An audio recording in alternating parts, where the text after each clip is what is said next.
Black caps के खिलाफ पाकिस्तान की बड़ी फतह। कौमी टीम ने DSL मेथड के तहत कामयाबी समेटी। क्रिकेट लवर्स झूम उठे।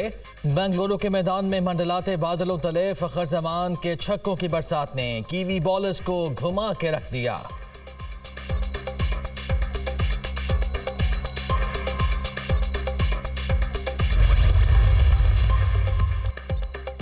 न्यूजीलैंड ने पहले बैटिंग करते हुए कौमी टीम को पहाड़ जैसा 402 रन का हदफ दिया। ताकुब में पाकिस्तान की पहली विकेट जल्द गिर गई। अब्दुल्ला शफीक 4 रन बनाकर पवेलियन लौट गए। फखर जमान ने बाबर आजम के साथ मिलकर शानदार बैटिंग का मुजाहरा किया। फखर जमान के छक्कों की बरसात के दौरान 2 मरतबा बारिश ने एंट्री डाली। पाकिस्तान ने 25.3 ओवर्स में 1 विकेट के नुकसान पर 200 रन बना लिए। DLS मेथड के तहत पाकिस्तान के 21 रन ज्यादा थे, जिसके तहत कौमी टीम को फातिह करार दिया गया।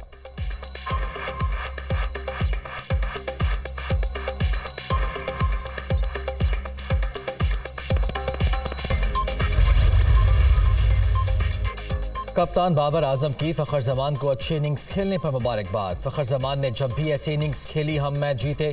कोशिश थी फखर को स्ट्राइक दूं, बारिश ना आती तो हम हदफ हासिल कर लेते। बाबर आजम की गुफ्तगू। दूसरे ओवर में ही आइडिया हो गया था कि विकेट बहुत अच्छी है। न्यूजीलैंड के खिलाफ ये one of the best innings है। फखर जमान।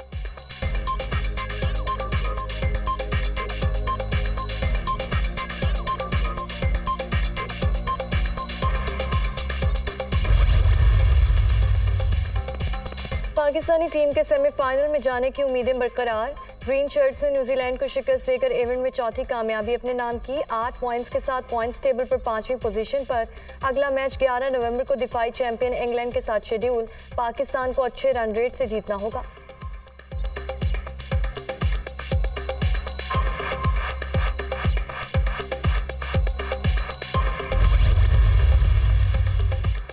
वर्ल्ड कप में आज एक मैच खेला जाएगा। जनूबी अफ्रीका और भारत की टीमें आमने सामने होंगी।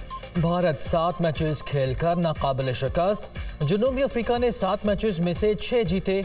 दोनों टीमें सेमीफाइनल के लिए क्वालिफाई कर चुकी।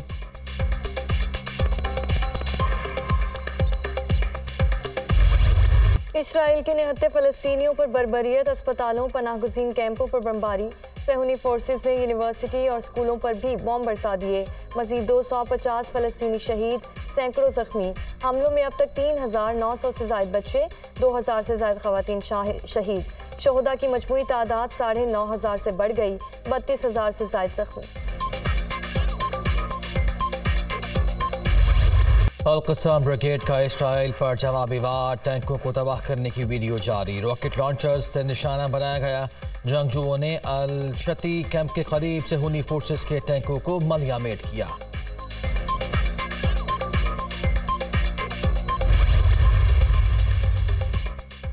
इसराइल का हमास के अल-क़स्साम ब्रिगेड्स को शदीद नुकसान पहुंचाने का दावा। हमास के मवासलाती मरकज़, बंकर्स और सुरंगों के नेटवर्क्स को तबाह कर दिया।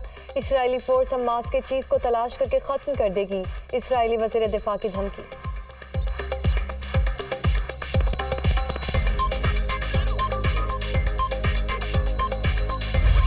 गजा के नन्हे बच्चे भी सहूनी फोर्सेस के सामने सीसा पिलाई दीवार। भूखे मर जाएंगे लेकिन जिल्लत का रास्ता इख्तियार नहीं करेंगे। इनकलाबी तराना गाने की वीडियो सोशल मीडिया पर वायरल।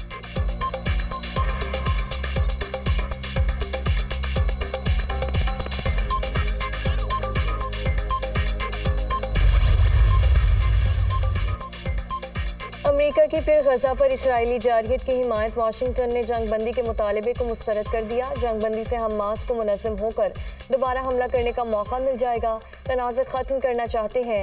एंथनी ब्लिंकन का उर्दन में अरब वज़राए ख़ारजा की कॉन्फ्रेंस में खिताब।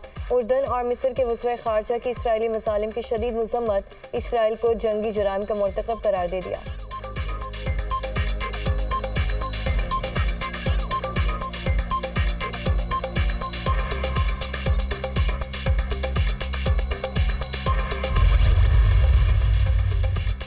सदर तुर्की का इसराइल को आलमी अदालत ले जाने का ऐलान। इसराइल गजा में फ़लस्तीनियों को तबाह कर रहा है। बच्चों को बेईमाना तरीके से निशाना बनाया जा रहा है। सहूदी फोर्सेस की खुली दरिंदगी है। उम्मीद है आलमी अदालत इंसाफ के तमाम तकाजे पूरे करेगी। रजब तैयब उर्दवान। मशरक़ वस्ता में अमन के लिए फ्रांस का आलमी कॉन्फ्रेंस बुलाने का ऐलान। फ्रांस 9 नवंबर को बैनुल-अक़वामी कॉन्फ्रेंस की मेज़बानी करेगा। मिस्र, उर्दन, खलीजी और अरब ममालिक के साथ साथ मगरबी यूरोपीय ताकतों और G20 अरकान को भी मदऊ किया जाएगा।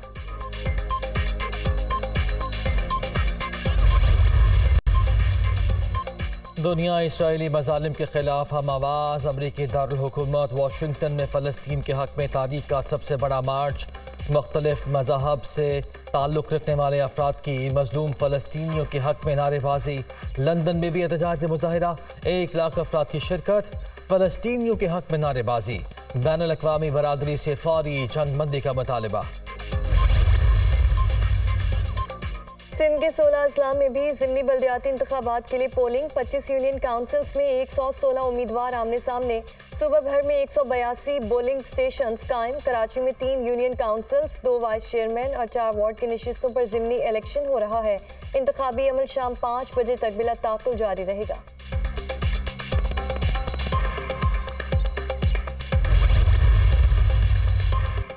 पाक फ़ज़ाया के मियांवाली एयरबेस पर हमला नाकाम। तमाम 9 दहशतगर्द मारे गए। पाक फ़ज़ाया के किसी भी असासे को नुकसान नहीं पहुंचा। दहशतगर्दों के हमले में पहले से ग्राउंड किए गए 3 जहाज़ मामूली मुतासिर हुए।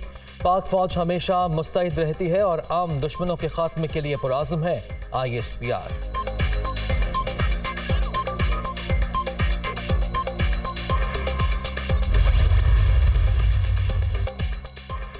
एयर चीफ ज़हीर अहमद बाबर सिद्धू का दहशतगर्द हमले के बाद मियांवाली एयरबेस का दौरा। दरअंदाजी की कोशिश नाकाम बनाने पर पाक फ़ज़ाया के एहलकारों की पेशा वराना महारतों को सराहा। हम कौम को दरपेश किसी भी खतरे से निमटने के लिए पुरआज़म हैं। पाक फ़ज़ाया मुल्की खुद मुख्तारी और इलाक़ाई सालमियत के तहफ़्फ़ुज़ के लिए भरपूर किरदार अदा करती रहेगी। सरबराह पाक फ़ज़ाया।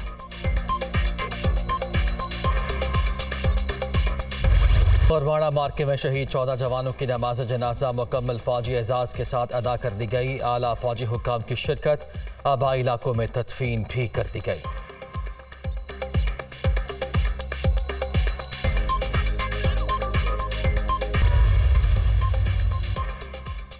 पसनी, गवादर और मियांवाली एयरबेस पर दहशतगर्दों के हमलों से मुतालिक अहम इंकशाफात। सोशल मीडिया पर मुल्क दुश्मन अनासिर के एजेंट्स और टाउट्स ने पाकिस्तान मुखालिफ मुहिम शुरू कर दी।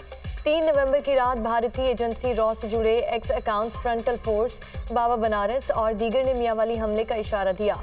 एयरबेस पर हमला नाकाम हुआ तो इंडियन मीडिया ने 9 मई की तस्वीरें दिखाकर झूठा प्रोपेगेंडा शुरू कर दिया। एक सियासी जमात से जुड़े कुछ ट्रोल्स के अकाउंट्स ने भी सानिया लसबेला की तर्ज पर शहीद फौजियों की बेहुरमती और हर्जा सराई की।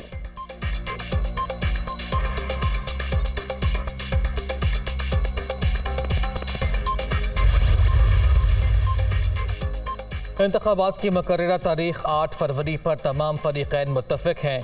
सदर से इत्तफ़ाक़ के बाद इंतखाबात की तारीख का नोटिफिकेशन जारी हो चुका। वफाकी और सूबाई हुकूमतें यकीनी बनाएं कि इंतखाबात का अमल 8 फरवरी को बगैर किसी रुकावट के मुकम्मल हो। कोई इदारा दूसरे की आइनी हुदूद में मुदाखलत करे तो नताइज संगीन होंगे। अदालत ने सदर और इलेक्शन कमीशन के अमूर में मुदाखलत नहीं की। अदालत ने सदर और इलेक्शन कमीशन को तारीख के तयन में सहूलतकारी की।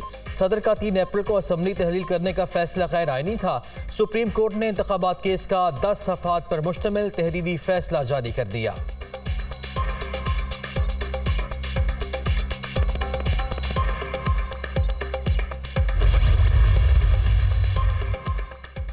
चेयरमैन PTI डिक्टेटर हैं। मुल्क में सदारती निज़ाम लाने के लिए हाथ पांव मार रहे थे। मैं इनकी कोशिशों को नाकाम बना दिया। परवेज़ खटक कहते हैं तब्दीली के नाम पर धोखा दिया गया। नया पाकिस्तान सिर्फ टोपी ड्रामा था जो बुरी तरह नाकाम हुआ। PTM की हुकूमत लूट मार पर मबनी थी। आइंदा इलेक्शन में 1 सीट भी नहीं जीत सकेगी। Chairman Pakistan Tehreek Insaf parliamentarian.